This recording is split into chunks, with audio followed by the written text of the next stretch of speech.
మా అక్క టీ పెడుతుంటే నువ్వేమో కూర్చొని సెల్ఫీలు దిగుతున్నావమ్మ మీ నాన్నతో పాటు సెల్ఫీలు. బాగానే ఉన్నావు, ముసలమ్మ గారు చీర కట్టుకున్నావుగా, అచ్చం ముసలమ్మ లెక్కే ఉన్నావు. ఇంటి దగ్గర నుంచి వచ్చేటప్పుడేమో ఖాళీ సంచులు తీసుకురావటం, పుట్టింటి దగ్గర నుంచి ఏమో సంచులు మోసుకెళ్ళటం, వచ్చిన దగ్గర నుంచి ఏం దొరుకుతాయా, ఏం తిందామా, ఏం తీసుకెళ్దామా, ఇవన్నీ కూడా మా వారి డైలాగులు అండి, నావి కాదు. మా నాన్న ఎంతకంటే కాదు, మా అమ్మాయి అంతకంటే కాదు. ఊరగాయ పచ్చడి కోసం కారం. ఈ ఆటలో అమ్మని అస్సలు ఓడించలేమండి, కానీ అమ్మతో గెలవలేక మేమిద్దరం తోడయ్యాము. మన ఫ్యామిలీ అందరికీ శుభోదయం, శుభ సోమవారం. అందరూ కాఫీలు టీలు తాగారా, టిఫిన్లు చేశారా? ఈ వీడియో నిన్నటి వీడియో అండి. అమ్మ వాళ్ళ పిన్ని ఒకరు చనిపోయారని చెప్పాను కదా కొద్ది రోజుల క్రితం. ఇంకా అమ్మమ్మది నిన్న పెద్ద కర్మ. అక్కడికి వెళ్ళి ఇంటికి వద్దామని బయలుదేరితే నాన్న అసలు ఒప్పుకోలేదు. ఎండకి ఆడబోతారు, అయినా ఇప్పుడు మీరు చేసే పని ఏముంది, తోటలో పని అయినా ఉదయం సాయంత్రమే వెళ్ళి చేస్తున్నారు కదా, చల్లబడిందాక ఉండిపోండి అని గోల్ చేసిండు. ఇక అక్కడే ఉన్నామండి. ఇక అమ్మ టీ పెట్టడానికి వంటగదిలోకి వెళ్ళింది. అంతకుముందే టీ పెట్టాలని నానంటే నేను పెడతానంటే వద్దు నేనే పెడతాంది. మా వారి డైలాగులు ఏంటంటే, ముసలమ్మ గారు టీ పెడుతుంటే నువ్వు కూర్చొని సెల్ఫీలు దిగుతున్నావా అంటున్నారు.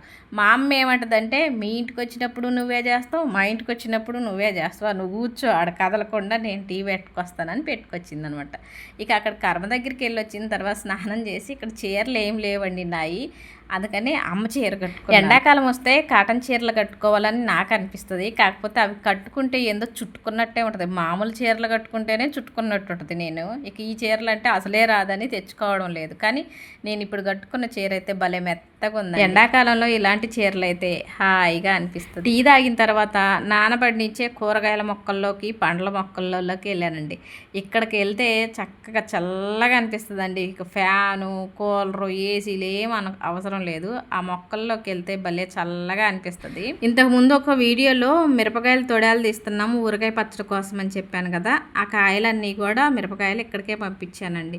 ఇక్కడ అమ్మ ఎండబెట్టి వాటిని కారం మిల్లు పట్టించిద్ది. మిల్లు పట్టించిన కారం మళ్ళీ మేము తీసుకెళ్ళి అక్కడ ఊరగాయ పెడతాం. అమ్మ వాళ్ళకి, మాకు, అందరికీ, ఇద్దరికి సరిపోను ఊరగాయ పచ్చడి పెడతాం. నేను తోటలలోకి ఎక్కువగా ఊరగాయ పచ్చడి క్యారేజీ కట్టుకెళ్ళాలి కాబట్టి కొంచెం ఎక్కువగానే పెడతామండి. మళ్ళీ పిల్లలకు అప్పుడప్పుడు పంపిస్తాను కాబట్టి ఎక్కువగానే పెడతాను, అందుకనే కారం కూడా ఎక్కువగానే పట్టిస్తాం. ఇక ఈ మిరపకాయలు తీసుకొని అమ్మ మిల్లు దగ్గరికి వెళ్ళి నాన్న కూలర్ వేసుకొని ఇలా ప్రశాంతంగా కూర్చోండు. ఇప్పుడు వరిపాలెంలో పనులు ఏమి లేవు కదా, మళ్ళీ తొలకర వర్షం పడిన దాకా ఇప్పట్లో పనులు లేవు, అట్లని ఖాళీగా ఉండట్లేదండి. కరువు పనికి వెళ్తున్నారు. అంటే కరువు పని అంటే కొంతమందికి తెలిసి ఉండదు, 100 రోజుల పని అంటారు కదా, దానికి వెళ్తున్నారు పొద్దున పూట. ఇక అమ్మ ఏమో కారం పట్టించుకొచ్చిందండి పచ్చడి కోసం, నేనేమో కూరగాయల వేటకు వెళ్తున్నాను. వచ్చామంటే చాలు ప్రతిసారి కూడా ఏవో ఒకటి పట్టుకెళ్ళకోకుండా అయితే ఉండవు. వచ్చేటప్పుడేమో ఉట్టి సంచులు పట్టుకొస్తామంట, వెళ్ళేటప్పుడేమో సంచులు నిండా ఏవో ఒకటి కోసుకొని తీసుకొని పోతామంట. మా వారి డైలాగులు మరి అంతే కదండి. ఉన్నప్పుడు తీసుకెళ్ళకుండా ఎట్టుంటావు, పుట్టింటి దగ్గర నుంచి మనం నగలు తీసుకెళ్తున్నామా, నాణ్యాలు తీసుకెళ్తున్నామా, ఉన్నవేవో పండో పొలమో తీసుకెళ్తాం. అయినా నగలైనా నాణ్యాలైనా పెట్టే వరకు పెట్టారులేండి, ఇంకా వాళ్ళ నుంచి ఆశించటం కరెక్ట్ కాదు. ఈ వయసుకు వచ్చాక వాళ్ళ ఏదో చేసుకొని అలా ఉన్నారు, అదే సంతోషం. ఇంకా నిమ్మకాయలు ఉన్నాయండి చెట్టుకి, ఇవి అస్సలు పెరగట్లేదు.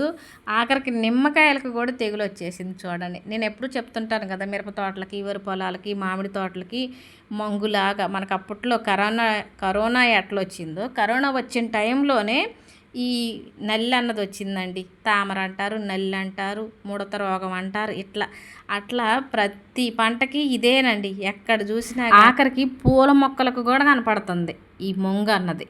నిమ్మకాయలకు కూడా ఆ మొంగ అన్నది వచ్చేసి ఇంకంతకంటే పెద్దవి అవ్వట్లేదు.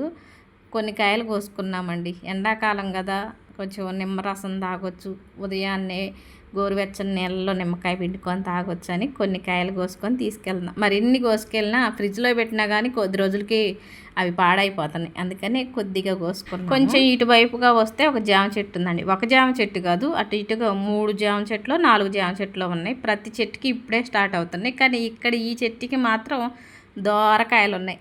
నేను కోస్తుంటే నాన్న పక్క నుండి అంటాడు, ఊరి భలేగున్నాయిరా, మాకు రోజు కనపడలా, నీకెట దొరికినాయిరా అని. మీరేమో వాటి గురించి ఆలోచించరు, మేమేమో ఈడకొస్తే ఏం దొరుకుతాయా అని ఆలోచిస్తాం కదా, అందుకని వెతికి మరీ కోసుకొని తింటున్నాం. జామకాయలు చిన్నగా ఉన్నాయి కానీ మంచి దోరగా ఉన్నాయండి, తీయగా ఉన్నాయి. ఇదిగోండి చూడండి, నా చేతిలో ఉన్నది ఒకటి బాగా దోరది, ఒకటి మాత్రం పచ్చికాయ. నేను దోరకాయ ఒకటి తినేసాను. ఇక అక్కడి నుంచి ఇంకొంచెం ముందుకు వస్తే ఇక్కడ ఒక జామ చెట్టు ఉందండి. ఆ జామ చెట్టుకి ఆకులు ఎన్ని ఉన్నాయో కాయలు అన్నీ ఉన్నాయి. అన్నీ పచ్చికాయలే, అసలు కొంచెం కూడా దోరక రాలేదు, కానీ కాయలు ఉన్నాయి. అసలు ఎన్ని కాయలు. ఇక ఈ జామ చెట్టు నుంచి ఇటువైపుకు తిప్పితే ఇక్కడ ములక చెట్టు ఉంది. ములక చెట్టు పూత కూడా ఫుల్గా పూసిందండి. ఆ ములక చెట్టు దగ్గరే ఇంకో జామ చెట్టు ఉంది. ఇక అరటి చెట్లు చాలా ఉన్నాయి, కానీ ఈసారికి ఇప్పుడు ప్రస్తుతానికి అరటికాయలు అరటి గెలలు ఏమీ లేవండి. ఈ చెట్లకి అరటికాయలు రావాలంటే మళ్ళీ కొద్ది రోజులు పడుతుంది.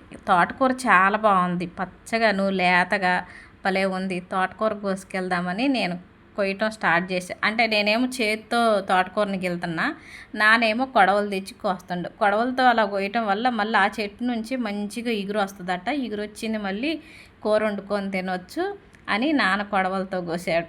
అదే పండించే వాళ్ళకి చూసే వాళ్ళకి తేడా, అంటే నాకు నాన్నకి తేడా అదండి. నేనేమో చేతితో గిల్లేసాను, నానేమో చక్కగా కొడవలతో కోసిండు.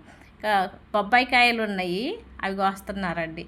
మొన్న మధ్యన నాన్న బొప్పాయి కాయ ఒకటి పంపించిండు, పెద్దగా ఉంది. ఇక్కడ 2 చెట్లు ఉన్నాయండి. ఒక చెట్టుకేమో పెద్ద కాయలు కాస్తుంది, ఒక చెట్టుకి చిన్న కాయలు కాస్తుంది. ఆ పెద్ద కాయ అస్సలు టేస్ట్ లేదు. ఈ చిన్న కాయలు మొన్న ఈ మధ్యన ఒకటి తీసుకొచ్చిండు, బాగుందండి. అందుకని పెద్ద చెట్టుకున్న కాయలు చాలా ఉన్నా కానీ ఆ చిన్న చెట్టు కాయే కోసారు మా వారు. మీకు తెలిసే ఉంటుందిలేండి, బొప్పాయి కాయతో కూడా కూర చేస్తారు మసాలాలు వేసి. ఎక్కువగా బాలింతలకి ఆ కూర చేసి పెడతారు. పిల్లలు చిన్నగా ఉన్నప్పుడు, పసిపిల్లలప్పుడు బొప్పాయికాయ ఎక్కువ తిన్నా, బొప్పాయి కూర తిన్నా కానీ పాలు ఎక్కువగా ఉండి పిల్లలకి మంచిగా సరిపోతాయి అంటారు. నేను చాలాసార్లు తిన్నానండి. మా అమ్మమ్మ చేసి పెట్టింది, టేస్ట్ భలే ఉండేది. ఇప్పుడు అమ్మమ్మ లేదు, బొప్పాయి కూర చేయటానికి లేదు, తినడానికి లేదు. అంటే కుదరదు, అందరికీ కుదరదు అట్లా. అందుకని దాన్ని చేయడానికి ఎవరు ఇంట్రెస్ట్ చూపించట్లేదు. తెచ్చిన కూరగాయలు, కోసుకొచ్చుకున్న కూరగాయలు అన్నీ కూడా కవర్లో చదిరేసుకున్నాము. ఎండాకాలం వచ్చిందంటే పల్లెటూర్లలో ఈ ఆటలు చాలామంది పెద్దవాళ్ళకి కాలక్షేపం అండి. అంటే ఎండాకాలం వస్తేనే అంటే ఎక్కువ మిగతా కాలాల్లో వ్యవసాయం ఎక్కువ ఉంటుంది కాబట్టి వానాకాలమైనా శీతాకాలమైనా వ్యవసాయం ఎక్కువ ఉంటుంది. వాళ్ళకి తీరిక అన్నది ఉండదు. ఉదయం పొలంలోకి వెళ్తే మళ్ళీ సాయంత్రానికి 6ంటికి 7ంటికి రావటం, మళ్ళీ వచ్చిన దగ్గర నుంచి గేదెలు కోళ్ళు ఇట్లా పనులు ఎప్పుడూ ఉండేవి. సరే ఇప్పుడు అయితే అమ్మకి పొలంలోకి పనులకి వెళ్ళట్లేదు, ఇంటి దగ్గర గేదెలు కూడా లేవు, ఎక్కువ నాన్నే చూసుకుంటుండు ఉన్న కాస్త ఈ వ్యవసాయం. కానీ ఎండాకాలం అంటే ఇక అలవాటు అనమాట ఇట్లా ఆటలకి. అచ్చిన గిల్లలు, డాడీ, అష్టాచెమ్మ, వానగుంటలు ఇలాంటి ఆటలు కూర్చొని ఆడుకుంటారు పెద్దవాళ్ళు. అమ్మేమో 2 ఆటలు డాడీ ఆడుకుందామేరా అంది. సరే అమ్మా, మరి చాక్ పీస్ కానీ శుద్ధముక్క కానీ ఇయ్యి, డాడీ గీస్తానంటే శుద్ధముక్క లేదు, చాక్ పీసు లేదని అక్క వాళ్ళ ఇంటికి తీసుకురావడానికి వెళ్ళింది. వాళ్ళ ఇంటి దగ్గర కూడా శుద్ధముక్క చాక్ పీస్ లేదని ఇదిగోండి ఇది ఇచ్చింది అండి. మిషన్ దగ్గర ఎక్కువ వాడతారు కదా, స్టిచ్చింగ్ చేసేటప్పుడు కటింగ్ చేసే ముందు కొలతలు వేసుకోవటం, మార్కింగ్ చేయటం చేస్తారు కదా, దాన్ని ఏమంటారో నాకు గుర్తు రావట్లేదు, కానీ అది ఇచ్చి పంపించింది. అమ్మ వచ్చిన కొద్దిసేపటికి అక్క వాళ్ళ కోడలు కూడా వచ్చింది, వీళ్ళు ఆడుకుంటున్నారు కదా అని తను వచ్చింది. అయితే అమ్మని ఈ ఆటలో అస్సలు గెలవలేవు కదా. ఇక్కడ ఏంటంటే నేను అమ్మ మీద గెలవలేక, మేము అమ్మ మీద గెలవలేక అక్క వాళ్ళ కోడలు నేనేమో ఒకవైపు అనమాట, అమ్మ ఒక్కతే అనమాట. అంటే మా ఇద్దరి మెదళ్ళు, అమ్మ మెదడు ఒక్కటే.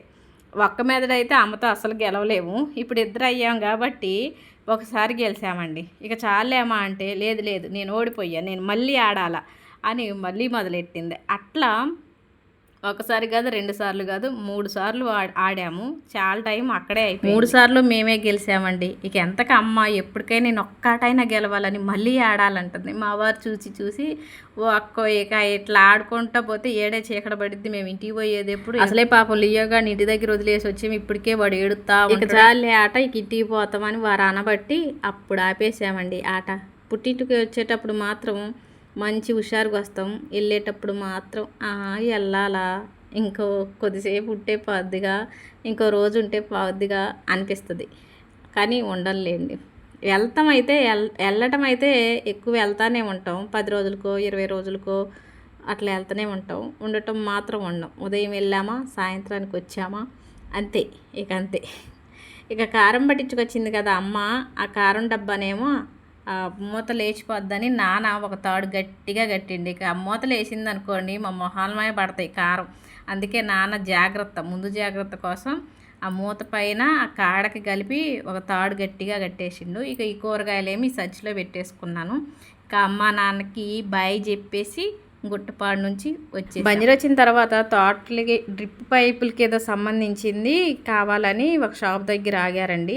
ఇక అక్కడ డ్రిప్ పైప్ చూసి రేపు పొద్దున్నే వస్తా అని చెప్పి ఇక మళ్ళీ అక్కడి నుంచి ఇంటికి వచ్చేసాం.